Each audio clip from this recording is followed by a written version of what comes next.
আসসালামু আলাইকুম। বাংলাদেশের প্রতিটি মানুষকে অন্তরের অন্তঃস্থল থেকে শুভেচ্ছা, ভালোবাসা, ধন্যবাদ, কৃতজ্ঞতা জানিয়ে শুরু করছি। আমি যে চিত্র বাংলাদেশের বিভিন্ন জায়গায়, বিভিন্ন কেন্দ্রে, বিভিন্ন জেলায় যে ছবি, যে তথ্য আমাদের কাছে এসেছে, শত শত হাজার হাজার মানুষ ভোট থেকে তারা ভোট কেন্দ্রে গিয়ে দাঁড়িয়ে আছে। 7:30টার আগের থেকে লম্বা লাইন প্রতিটা কেন্দ্রে।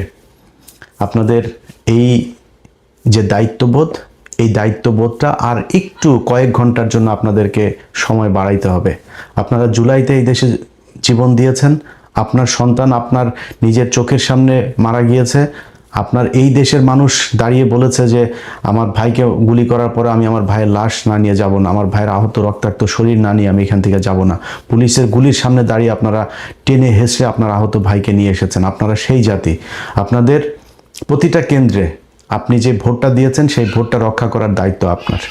আপনি সেই ভোট গণনা হবে, ভোট কেন্দ্র থেকে সেটার প্রকাশ হবে, ঘোষণা হবার পরে সেটা আপনারা রিটার্নিং অফিসারের কার্যালয়ে পাঠিয়ে দিবেন। আপনার কাজ নেই, আপনি তারপরে যায় নাক তেল দিয়ে তারপরে ঘুমায়েন। কিন্তু এই সময়টুকু আপনাদের আশপাশে যেখানে জামাত ইসলামের ভাইরা যেখানে এই ভোট কেন্দ্রে থাকবে তাদের পাশে থাকবেন, তাদেরকে আপনারা পাহারা দিয়ে তারপরে রাখবেন। তাদের উপরে যদি কেউ আক্রমণ করতে আসে, কোনো দল, কোনো সন্ত্রাসী গ্রুপ যদি তাদেরকে হামলা করতে আসে, আপনার দেওয়া ভোটের বাক্স কেউ যদি ছিনিয়ে নিতে আসে, সেটা রক্ষা করার দায়িত্ব আপনার। আমরা কালকে থেকে আজকে পর্যন্ত সারা বাংলাদেশে বিভিন্ন জায়গায় আমরা দেখেছি যে তাদের যে হীন প্রচেষ্টা, তাদের যে ঘৃণ্য পরিকল্পনা, সেটা বাস্তবায়ন করার চেষ্টা করেছে বাংলাদেশের মানুষ, জামায়াত ইসলামী বাংলাদেশ এবং সবশেষ সেনাবাহিনীর কথা না বললেই না। তারা এগুলো রুখে দিয়েছে।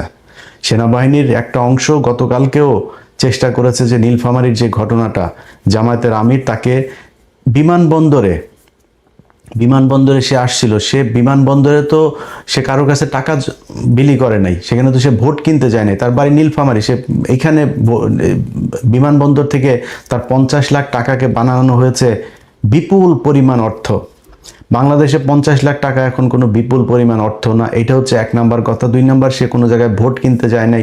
3 নাম্বার হলো তারে এই জায়গাতে যে আপনি আটক করলেন, এই একই ধরনের ঘটনা, এর চাইতে বেশি পরিমাণের টাকা শহীদুদ্দিন চৌধুরী অ্যানির লোকের কাছে পাওয়া গিয়েছে এবং সেটা টাকা দিচ্ছিল মানুষকে, ভোটের মাঠে পাওয়া গিয়েছে। সেই টাকাটা পেয়ে তাকে সাথে সাথে ছেড়ে দেওয়া হয়েছে। বিভিন্ন টেলিভিশনে তাদের দলের লোকজন দিয়ে থ্রেট করা হয়েছে এই নিউজ তাড়াতাড়ি সরাইতে। যমুনা টেলিভিশন, তাদেরকে হুমকি দেওয়া হয়েছে, হুমকি দিয়ে তারপরে বলা হয়েছে নিউজ সরাইতে। তারা বলেছে 80 লাখ টাকা পাওয়া গিয়েছে, সেই টাকা কিছুক্ষণ পরে 15 লাখ টাকা হিসেবে তারা আবার নিউজ করেছে। এইভাবে দুইটা ঘটনাকে দুইভাবে উপস্থাপন করা হয়েছে। আমরা গণমাধ্যমের গতকালকে থেকে যেই ভয়ঙ্কর রূপ দেখেছি, তারা 5 তারিখ থেকে 1 বিন্দু পরিমাণ কোনো শিক্ষা নেয় নাই। গণমাধ্যমের যারা আছেন, যেসব সাংবাদিকরা এখনো পর্যন্ত এইসব অসভ্য কার্যক্রম চালিয়ে যাচ্ছেন, আপনাদের কাছে অনুরোধ থাকবে, মনে করার কোনো কারণ নাই যে আপনি একটা নিউজ করবেন আর সেটা বাংলাদেশের সব মানুষ হুমড়ি খেয়ে পড়বে আপনার কথা বিশ্বাস করে, তারপর যা ধানের শীষে ভোট দিয়ে আসবে। সেদিন বাংলাদেশে বহু আগে ইলিয়াস পিনাকিরা উঠিয়ে দিয়েছে। আপনাদের চাইতে বহু বড় প্রভাবশালী, প্রতাপশালী, ক্ষমতা সম্পন্ন এক ফেরাউন এই দেশে ক্ষমতায় ছিল। তারা যখন কিনা ঘুমাইতো, ঘুমের মধ্যেও আমাদের ছবি চোখে দেখতো, তাদেরকে শান্তিতে থাকতে দেয়নি। আপনারা এখনো এত বড় কোনো ছেটের বাল হয়ে যান নাই যে আপনারা যা মনে চায় তাই বলবেন আর এই দেশের মানুষই করবে।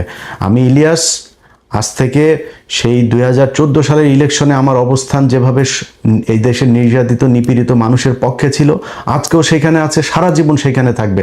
নিজের ব্যক্তিগত অনেক বড় বড় স্বার্থ বাদ দেয়া এই দেশের যেসব নির্যাতিত মানুষ আছে, যারা অত্যাচারিত মানুষ আছে, যারা সংকটে আছে, সমস্যায় আছে, তাদের পাশে ইলিয়াস দাঁড়িয়েছে। বহু ক্ষমতাশালী লোকজনের সাথে সম্পর্ক নষ্ট করেছে, খুব অসহায় নির্যাতিত মানুষের জন্য, তাদের জন্য কথা বলতে গিয়ে, তার অধিকার আদায় করতে যায় বহু প্রতাপশালীদের সাথে সম্পর্ক নষ্ট হয়েছে।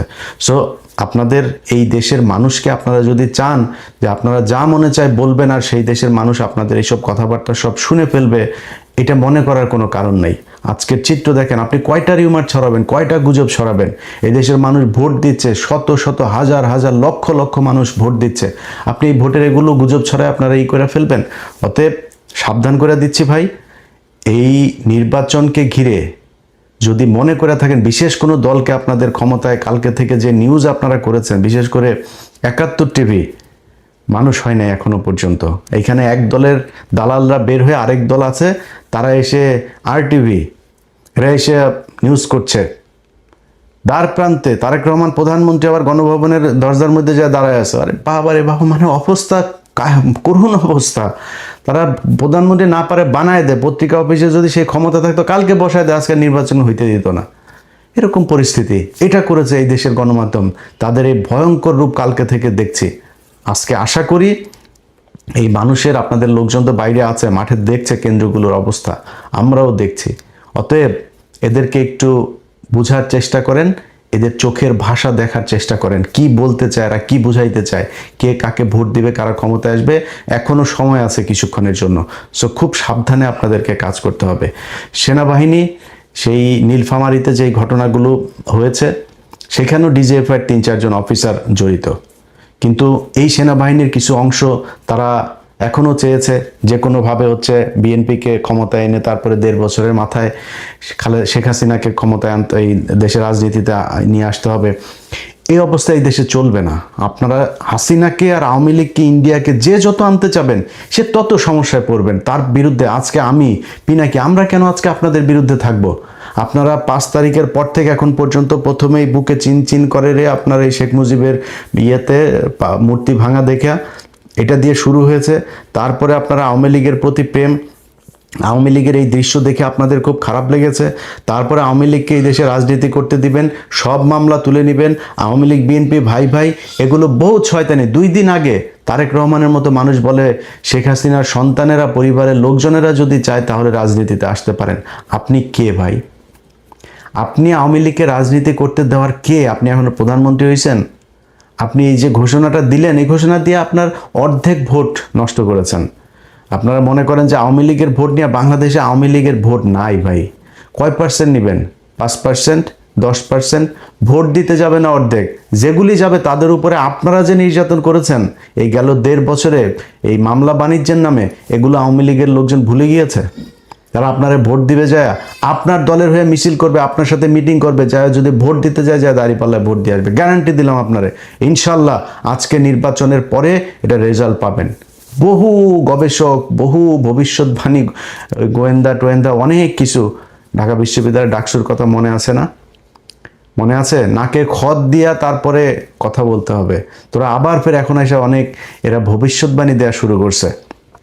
এরকম 70% তারেক রহমান প্রধানমন্ত্রী হয়ে গিয়েছেন, বিএনপি চলে এসেছে, এরকম তোদের এই 70% তোরা আওয়ামী লীগের পক্ষেও এরকম তোরা জরিপ বানায় তারপর প্রচার করছিলি।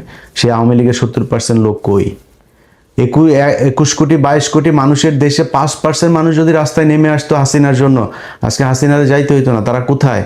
45 মিনিটের নোটিসে তোরা নাই হয়ে গিয়েছিস। এটাই হয় বর্জুয়া। এই পুঁজিবাদী শাসন ব্যবস্থায় যারা নিজের পেটের চিন্তা করে, তাদের রাজনীতিগুলো রাতারাতি পরিবর্তন হয়ে যায়। যারা আওয়ামী লীগ করতো তাহাই এখন বিএনপির অবস্থা খারাপ হবে, তারাই আবার আওয়ামী লীগে যায় যোগ দিবে। এরা নিজের পকেটের টাকা দিয়ে রাজনীতি করে না, রাস্তাঘাটে মানুষের টাকা পয়সা নিয়ে চাঁদাবাজি করে তারপর রাজনীতি করে। এই জন্য এদের রাজনীতির জন্য কোনো মায়া নাই।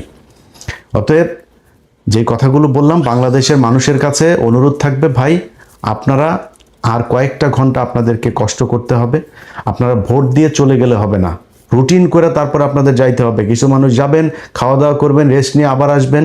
ভোট গণনার পর থেকে প্রতিটি সেকেন্ড ভোট কেন্দ্রের বাইরে পাহারা দিতে হবে। এখানে কোনো সন্ত্রাসী কার্যকলাপ করতে দেওয়া হবে না।